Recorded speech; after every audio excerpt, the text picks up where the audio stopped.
you a woman in medicine feeling overwhelmed and disconnected from the personal fulfillment that you desire? You're in the right place. Join doctors Joanne and Aaron as they rewrite the rules for women in medicine. Let's begin. Welcome to another episode of Create Meaning in Medicine. And in this episode, I'm going to be talking to Dr. Joanne Sotelo, my amazing co-host, about her knowledge and expertise about a more serious topic, that of the winter blues. And depending on what area of the country or the world you live in, you might have more or less significant effects. And I know where I live in the Northwest, the winter blues can be pretty significant. And I can't wait for you to share today, Joanne, some of your wisdom and expertise on this really important topic for women in medicine. Thank you for the question, because I always like any opportunity to talk about mental health topics, especially when it's not something that you've dealt with before or it's kind of mild and we tend to minimize it. It's good to recognize it and be aware of what can be going on. And at the time of this recording, it's towards the end of January. And a lot of times we talk about the winter blues, the holiday blues, kind of in the in the fall, or when it's winter sort of starts and we relate it to the holidays. And I like to talk about it now because a lot of people kind of take it for granted that actually, in terms of numbers, it does get worse at the beginning of the year.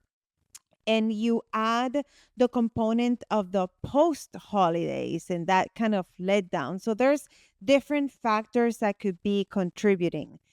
So if you're feeling kind of on the sad side, and you might not be overtly sad, but you might be feeling maybe more emotionally reactive, more of that sense of fatigue. Your motivation is lower. It's kind of like that kind of blah feeling, maybe a little bit more difficulty focusing. You're not keeping up your routine. It's not necessarily that I'm talking about a psychiatric disorder. I'm not having my psychiatry hat on per se, but it could still be a very appropriate mental and emotional reaction to this time of the year. Partly physiologically, because the days are shorter, the cold weather doesn't always help. We do need to have exposure to the sun to get more energy and to sleep better. So obviously, the time of the year is slower. And on top of that, we could be also post then the more straightforward societal holiday pressure of all the intensity of the holidays. And maybe it was because it was great. I can say it like that. This holiday season was really fun for me. I got to spend time with my family. I went to Puerto Rico and I had family visiting. And then now it's back to the real world. So it's also the pressure of all of that.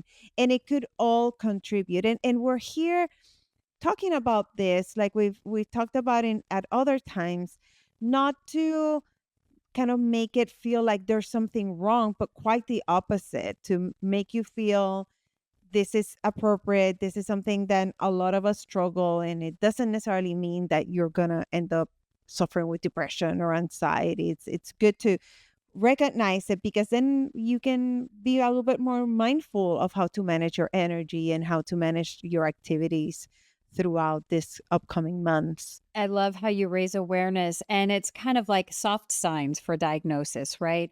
Where it may not be blaring that things are different, but you're just feeling off. And no matter how amazing the holidays were, no matter if you're having an okay month, it sounds like if you're feeling a little off, and I love pattern recognition. It's like, oh, were you feeling a little off last January or February? Hopefully this can help clarify. And when you reflect back and go, oh, yeah, I remember, or even asking, you can ask a partner, a spouse, a colleague about patterns. Sometimes they might recognize it in you before you recognize it in yourself. And once you are aware, Joanne, and you're giving us this definition of how we might be feeling differently, then how does it show up maybe differently in women in medicine or women physicians? Any differences that might be out there, or maybe you're going to recognize in your colleagues more than in yourself? Good question. And for a lot of us, we don't, our life doesn't change necessarily that much during the holidays because we still have to show up to work and we still have to show up for our family. And then we all have this added expectations.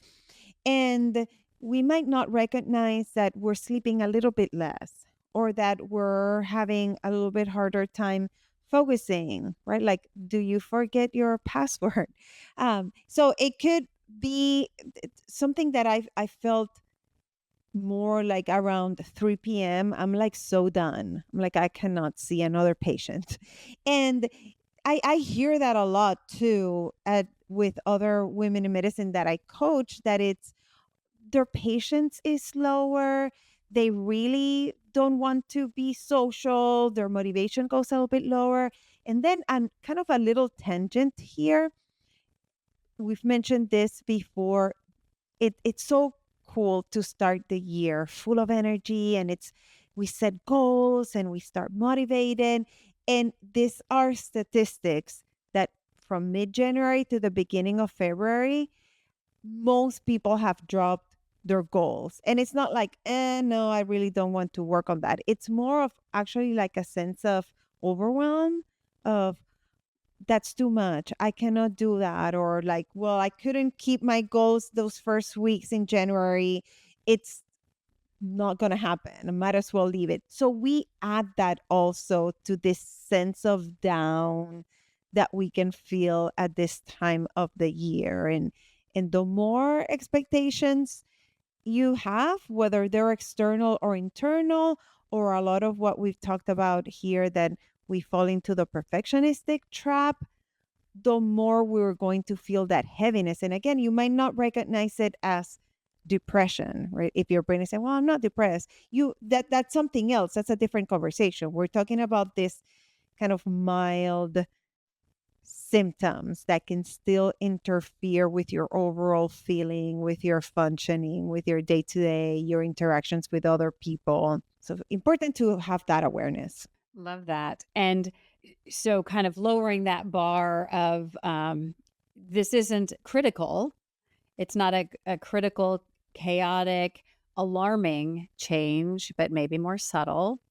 And then, as we always like to talk about, Joanne, where can we make changes to have a positive impact, to use our choices to get different outcomes, maybe to get out of the winter blues more quickly or not drop as far into them as maybe we have in the past? And it's so important to get back to our basics and to think about we need to take care of our mental and emotional well being. We need to take care of our physical health. We need to take care of our environmental and kind of relationships.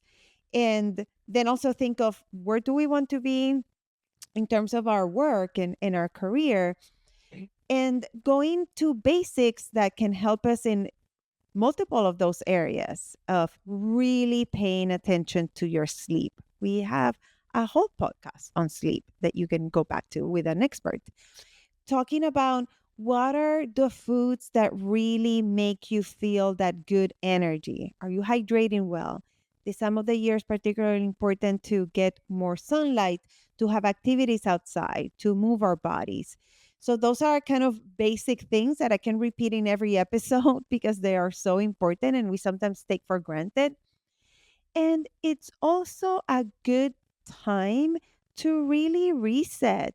And actually, even though Erin and I were both like so motivated and we always want to challenge and get you to that next level, there are times when we can look at that dream big list and really look at what's important to me right now. What do I want to focus on? Because if you're not feeling that you have enough energy, you're feeling like you're stretching yourself thin, it's not the time to be setting gigantic goals. It's time to really take care of what's important and what's going to give you that ripple effect.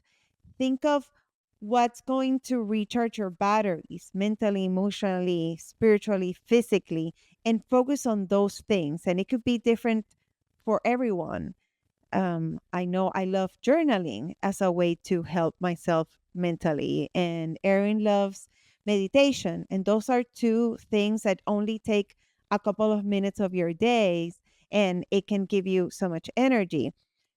Pay attention to how we were talking in our last episode of who are the people around you that can really fill your cup, that it's kind of low stress and really lift you up, and you can ask for help. Practice gratitude. What are the things that are going well that you can do more of? And really connect with your emotions. Ask yourself, what do I really need in this moment of my life? What's really important right now? And make sure that you say no to things that you can say no to. These are times when we should be setting boundaries and not adding more stressors to our lives, and really focus on the positive aspects of it all right now. And you know what this makes me think of? And I remember listening to one of my first trainings about, I'm going to try not to butcher the pronunciation, Ayurvedic medicine and the seasons of our lives, the seasons of the year, the circadian rhythms of our day. And it really talked about, if you think about, a farmer's life, and there's a season for planting the seeds in the fall, and the winter is oftentimes a season of rest and rejuvenation. Think about the foods that were available back then, the roots and the things that would last in the cellar before we had refrigeration and preservatives and all those things. And I think about time relaxing by a cozy fire with a cup of hot tea, quiet time, not necessarily the time to break out six new high energy goals, as Joanne said.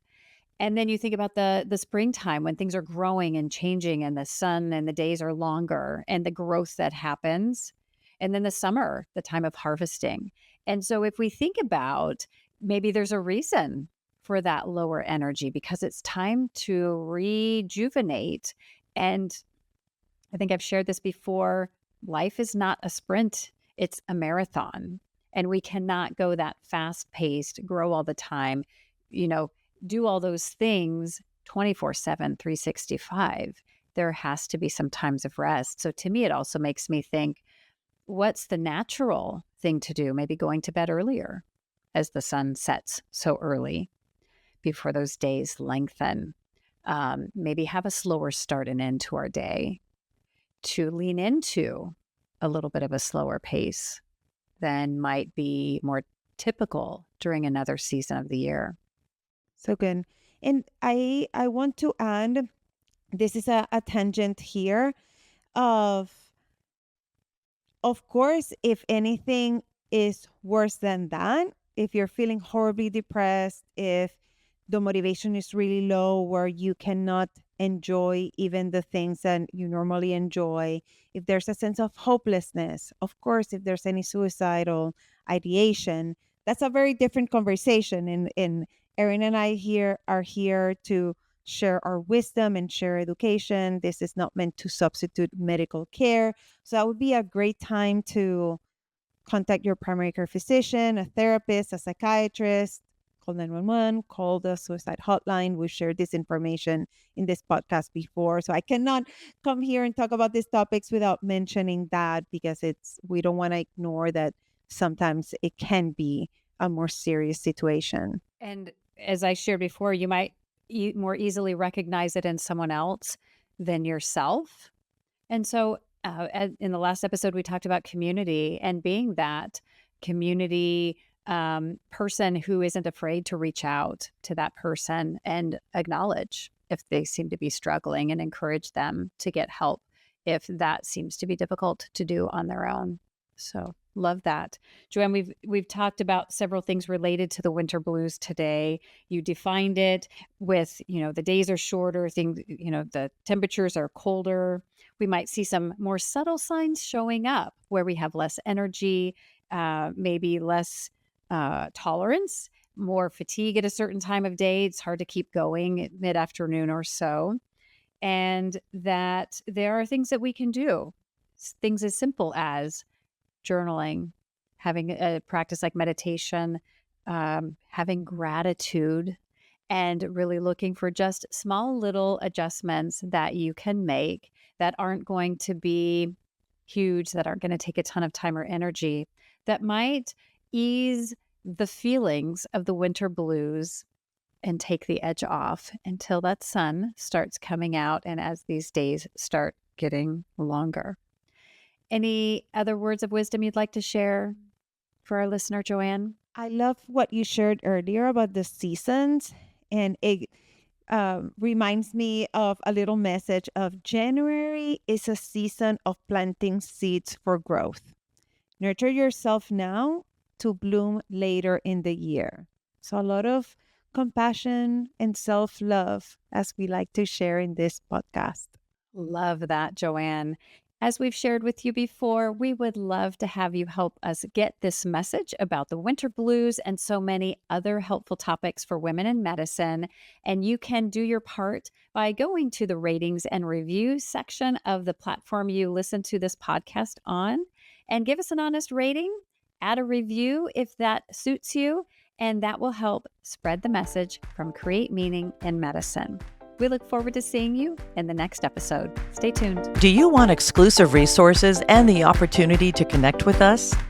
Then visit createmeaninginmedicine.com now, where you'll dive deeper into how you can create meaning in medicine. And if you're serious about optimizing your results, take 2 quick steps now. Connect with us on the website and tune in to the next episode.